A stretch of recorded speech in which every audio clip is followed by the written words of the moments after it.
La Société des Amis de Brantôme, qu'est-ce que c'est, comment ça fonctionne et quelles manifestations sont prévues dans les jours à venir? Aujourd'hui, dans nos studios, on accueille la présidente des Amis de Brantôme, Françoise Monti. Bonjour. Bonjour, merci de me recevoir. Vous êtes la présidente depuis un an, n'est-ce pas? Pas tout à fait un an, mais presque, oui, depuis mars 2025. Et je succède à Catherine Distinguin, qui a assuré pendant plusieurs années le fonctionnement, le rayonnement de la Société des Amis de Brantôme. Mais vous connaissez cette société parce que vous faites partie de cette société depuis un petit moment, n'est-ce pas? Je fais partie depuis longtemps de cette société, mais je n'avais pas exercé des fonctions éminentes au sein de celle-ci, sinon d'avoir été administratrice pendant 2 ou 3 ans. Et c'est une société très ancienne, qui date de 1932, qui a été créée à l'initiative de notables brantômais qui souhaitaient mettre en valeur le patrimoine, dont tout le monde sait en Dordogne combien il est important à Brantôme, avec l'abbaye et les grottes, et qui se sont intéressés à la fois au patrimoine, mais aussi à la vie culturelle de Brantôme. Et depuis 1932, avec des hauts et des bas, on va dire, hein. Mais la société s'est toujours attachée à proposer aux habitants de Brantôme, bien sûr à tous ceux qui viennent visiter, des activités culturelles, à vocation culturelle. Donc beaucoup de concerts, mais il y a quelques années, des rencontres universitaires. Et donc nous nous rapprochons des scolaires, avec des contacts assez étroits avec le collège sur des dimensions un peu scientifiques parfois, ou là aussi culturelles, musicales, ou avec l'école de musique de Brantôme, voire avec le conservatoire à vocation départementale de Dordogne. Donc nous sommes présents, on va dire, dans l'espace culturel de Brantôme. Votre société a mis en place un prix littéraire qui s'appelle Prix de Brantôme, qui est désigné à un auteur d'une biographie. Est-ce que vous pouvez nous dire un petit peu plus? Alors ce prix est né il y a, on va dire, longtemps, puisque c'est en 2006 que la présidente et son conseil d'administration ont décidé de donner un peu de vitalité à Brantôme, l'homme, et à la ville de Brantôme. Et donc, après des discussions, réflexions, il s'est avéré que créer un prix littéraire pouvait être intéressant, puisque ça participait de la vie culturelle et que ça pouvait mettre en valeur ce qui pouvait se faire à Brantôme.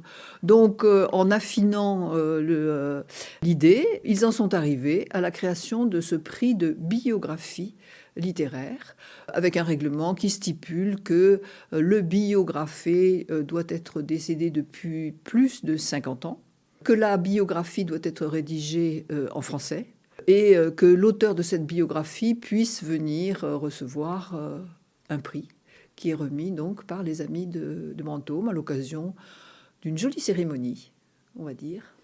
Et ça existe depuis 2006. Depuis 2006, tous les ans, sauf une année où ça a été remplacé par des rencontres universitaires pour le 400e anniversaire de Brantôme.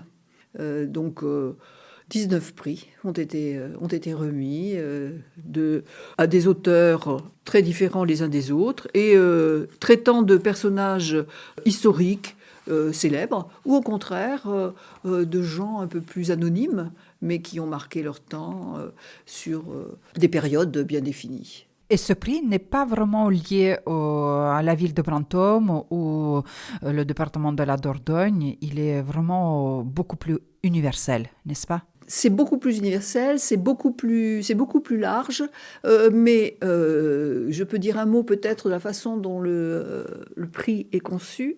Il s'agit d'observer toutes les parutions de biographies dans l'année. Donc c'est un travail de requête, de recherche pour savoir quelles sont les biographies qui sont parues et qui répondent aux critères que je viens d'évoquer. Et ça nous fait une liste de biographies généralement qui tourne autour de 50, 60 ouvrages. Et un comité de lecteurs fait parmi ces ouvrages une sélection d'une dizaine de biographies qui vont être soigneusement lus pour être ensuite remis au jury proprement dit. Donc c'est un prix qui fonctionne en 2 temps. Un premier temps avec un comité de lecture qui fait une sélection, pas large parce que par rapport à 60 ou 80 ouvrages, la dizaine d'ouvrages retenus est peu importante, mais ça se fait quand même pendant 6 mois. Une dizaine de lecteurs s'attaquent à ces ouvrages qui pour certains font 200 pages, mais pour d'autres poussent jusqu'à 800. Donc quelque chose qui prend du temps, mais que les lecteurs font avec beaucoup d'intérêt et d'enthousiasme. Et puis parmi ces 10 ouvrages, 3, quelquefois 2 seulement, sont remis au jury. Jury composé de 8 membres, partagés entre des personnalités éminentes de Brantôme et des universitaires. Alors, vous pouvez peut-être citer quelques noms. Alors, je peux citer quelques noms, bien sûr. Je peux citer Madame Monique Ratineau, maire de Brantôme, mais qui, avant d'être maire, a été très active au sein de l'association des Amis de Brantôme. Je peux citer une personne que beaucoup de monde connaît ici, Madame Anne-Marie Cocula, qui a occupé à la fois des fonctions politiques, universitaires extrêmement importantes et qui nous fait le plaisir et l'honneur de présider ce jury depuis sa création. Donc, Madame Cocula sera présente, Monsieur Combé, Monsieur Gagnère, personnalité brantômaise, très versée dans tout ce qui tourne autour de l'occitan.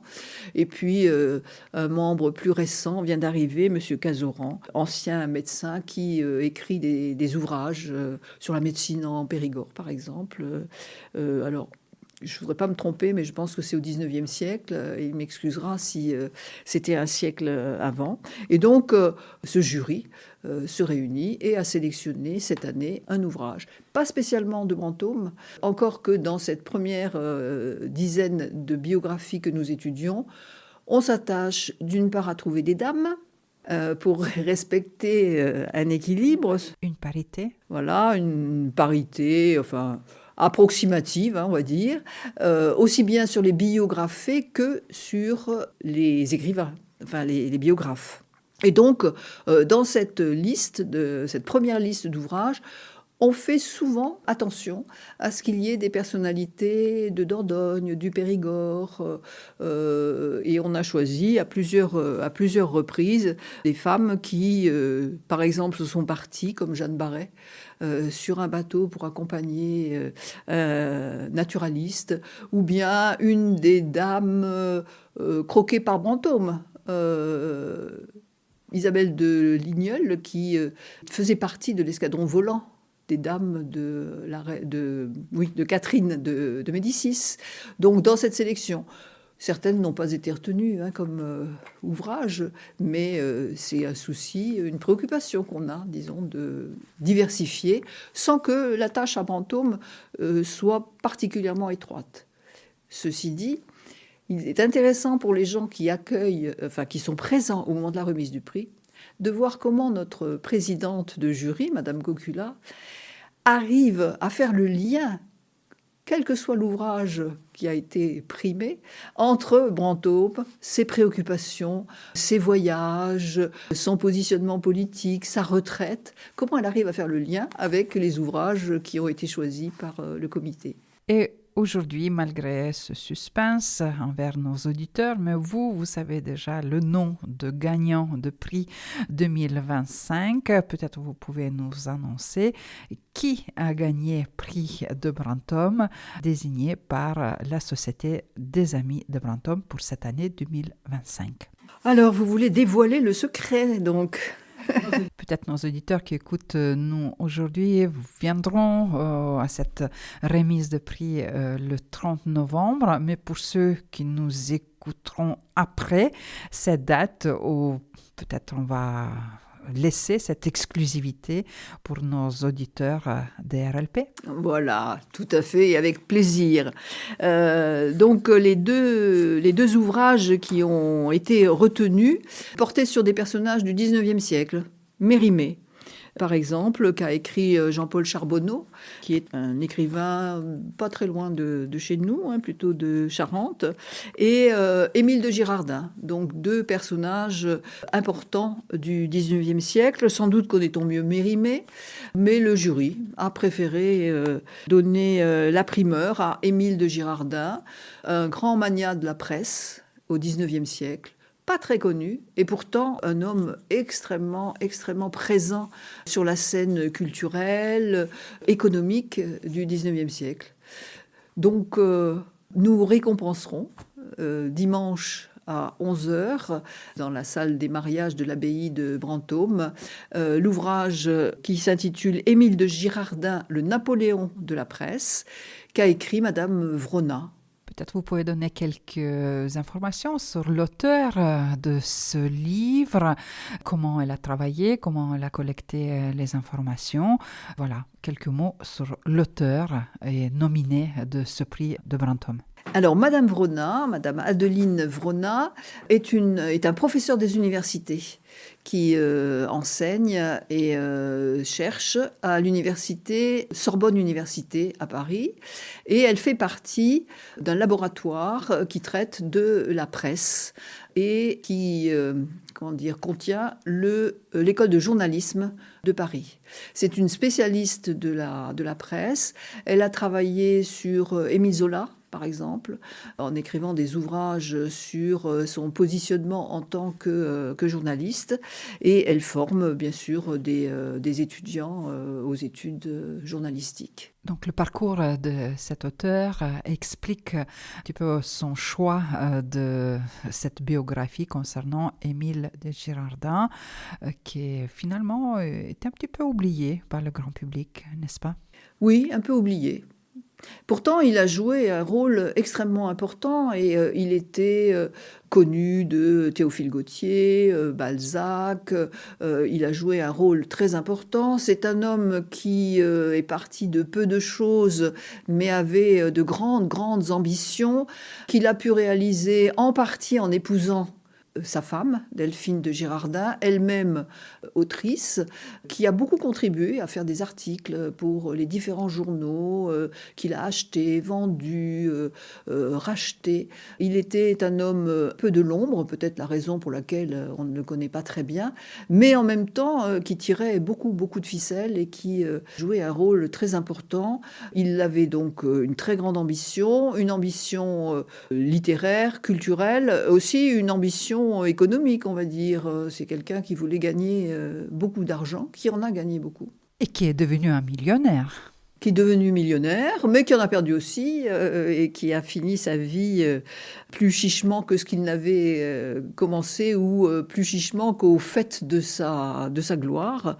Donc c'est assez intéressant de voir le parcours de cet homme qui ressemble peut-être à ce qui peut se passer dans notre fin de XXe siècle, début de XXIe siècle, où la presse est un atout extrêmement important, un levier politique, économique, et on le voit presque tous les jours sur tous ces grands patrons qui s'adossent ou qui veulent obtenir un organe de presse. Donc, pas seulement sur l'aspect économique, mais c'est aussi une façon d'avoir son influence. Influence, économie, c'est vraiment des choses qu'on avait tout à fait en germe, même plus qu'en germe, en action dans ce qu'a pu faire Émile de Girardin.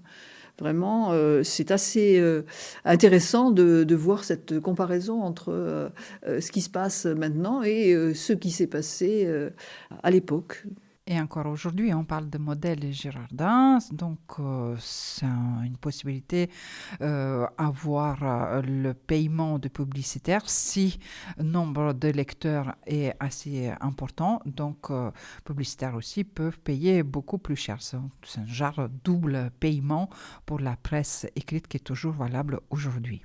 Voilà, c'est ça. Et il a mis ce système en place en vendant finalement 2 fois son journal, une fois aux lecteurs et puis une autre fois aux gens qui faisaient de la publicité. Il est aussi à l'origine du feuilleton.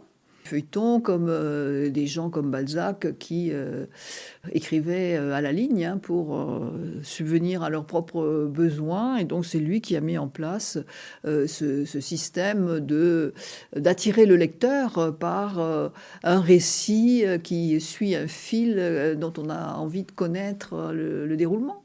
Donc à l'origine de toutes nos séries qui peuvent se prendre une autre forme que celle de la presse écrite, mais qu'on trouve encore dans certains journaux, où on a des histoires qui sont racontées, arrêtées au moment fatidique pour que le lendemain on puisse acheter le journal de façon à connaître la suite, qui est quand même ce qui est important. Monsieur Girardin, c'est une personnalité parfois même effrayante, mais il faut noter qu'il est de l'origine de loi de la presse, toujours en vigueur. La loi de 1881 sur la liberté de la presse. Il est mort avant. Donc il n'a pas vu. Mais cette loi ne porte pas son nom, mais elle est toujours d'actualité. Elle est toujours d'actualité et c'est sous l'égide de cette loi que vit la presse à l'heure actuelle avec la liberté qui est donnée et qui aboutit à l'expression du quatrième pouvoir qu'on donne à la presse à côté des pouvoirs judiciaires, législatifs et exécutifs.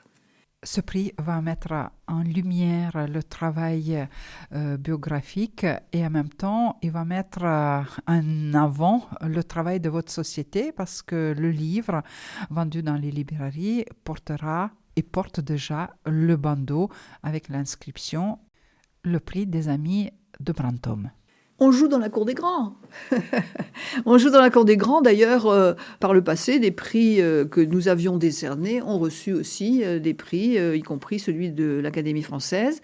Et donc, ce bandeau qu'on trouve sur tous les ouvrages qui ont été primés, bien sûr, grands prix nationaux, mais on utilise ce bandeau depuis des années sur lequel on explique que c'est un ouvrage qui a reçu le prix Brantôme de telle année. Et donc 2025, c'est Madame Adeline Vrona qui a été couronnée pour son ouvrage Émile de Girardin, Le Napoléon de la presse.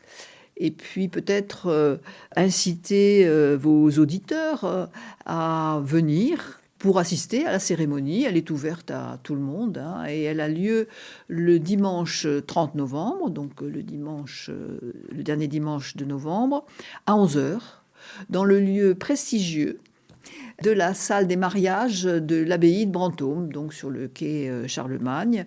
Et toutes les personnes qui se présenteront sont les bienvenues pour assister à cette cérémonie qui a un caractère un peu protocolaire, mais qui est quand même placé sous le signe de la sympathie, de la bienveillance, et qui permet de faire connaissance avec l'auteur et de rencontrer les amoureux du livre, les amoureux de la biographie, les amoureux de Brantôme et des habits de Brantôme. Et l'auteur sera là et elle va raconter comment elle a travaillé en préparant l'écriture de ce livre. Elle le racontera. Elle le racontera et elle le replacera dans son contexte, puisque la cérémonie est conçue en deux temps. D'abord, le discours de réception de Madame Cocula, présidente du jury, et ensuite la réponse que va faire Madame Adeline Vrona. Et pour cette année, parce que c'est un ouvrage sur la presse, nous avons convié un représentant du club de la presse de Dordogne. Et Monsieur Marcel Lévy nous fait le plaisir et l'honneur d'être partie prenante de cette organisation. En espérant que nos auditeurs seront nombreux à venir pour cette soirée de remise de prix 30 novembre prochain à Brantôme. Quand nous, on vous remercie, Madame Françoise Monti, d'être venue jusqu'à chez nous, dans nos studios, d'avoir présenté la Société des Amis de Brantôme et avoir présenté le lauréat de ce prix d'année 2025. Et on va terminer en disant qu'en prenant sur l'histoire, on peut mieux comprendre les faits d'aujourd'hui, n'est-ce pas? Tout à fait, tout à fait. Au nom des amis de la Société des Amis de Brantôme, je vous remercie de m'avoir invité et de m'avoir écouté.